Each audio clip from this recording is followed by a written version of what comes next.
Hi guys, welcome to section D of chapter 2. We're going to wrap up our kind of preview of 8th grade science and talk about the periodic table, a little bit of chemistry, and atoms today. Okay, so there's an atom. They are the smallest piece of matter that's still recognizable as something. And what I mean by that is if I had a substance from the periodic table, like let's say carbon, I can have a single atom of carbon. That's the smallest piece of carbon I can have, and it still be recognizable as carbon. However, the atom itself can be broken apart into smaller pieces, okay?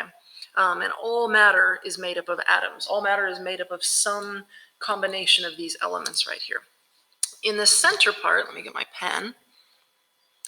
The center of this atom is the nucleus, okay? And it's made up of those protons and neutrons.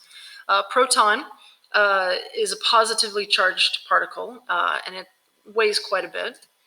And then the neutrons don't have a charge to them. They're neutral. That's why they're called neutrons. And they are very close in weight or in mass to a proton, slightly heavier. And then flying around the outside of those are these negatively charged particles called electrons, and they are virtually weightless. So the majority of the mass of matter comes from the protons and the neutrons, not the electrons, okay? And then ions are just charged atoms. A lot of times you have the equal number of protons and electrons, so those positive and negative charges cancel each other out.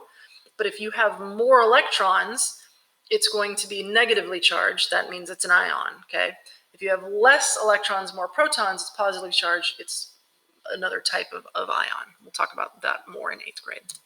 Okay, so there's our periodic table. Got some vocab to go along with that. An element is a pure substance that's made of only one type of atom. So this list of elements there, that's all the different types of pure substances you can get, okay? Now, you can combine elements, you can combine them together, two or more can combine together to form a brand new substance. That's still considered a pure substance, okay? So you see this diagram down here, we've got our elements, those are just our single elements there. So I could have, let's say, sodium, okay, and chlorine. Those are just elements, but I can combine them together chemically and I get sodium chloride. I could still have a sample of that, a pure substance of that. But what's interesting is that sodium is explosive. When it comes into contact with water, it explodes. Chlorine is a poisonous gas. But when I chemically combine them into a compound, I sprinkle it on my French fries and it's salt. It doesn't do it can be unhealthy, but it doesn't do the harm of an explosion, okay? And then finally, a molecule is just a single piece of a compound. So I could have a single atom of sodium, I could have a single atom of chlorine, or I could have a single molecule of sodium chloride. I could have a single atom of hydrogen, I could have a single atom of the element oxygen.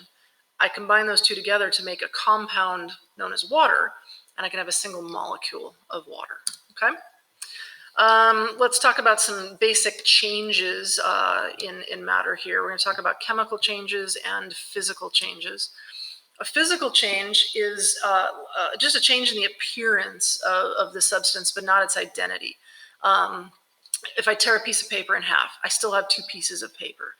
It just looks different. Any change of state, melting, freezing, boiling, vaporization, those kind of things, it changes the appearance. An ice cube looks different than a cup of water, but they're still both H2O. They're still chemically the same, okay? Where a chemical change alters the substance entirely. If I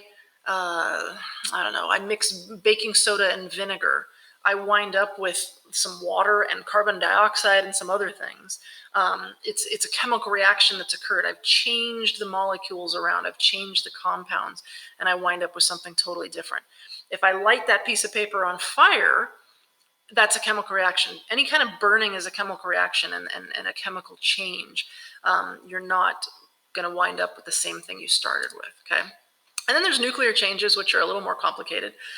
They just occur when changes are happening in the atoms with the number of protons and things. We're not going to get very far into that.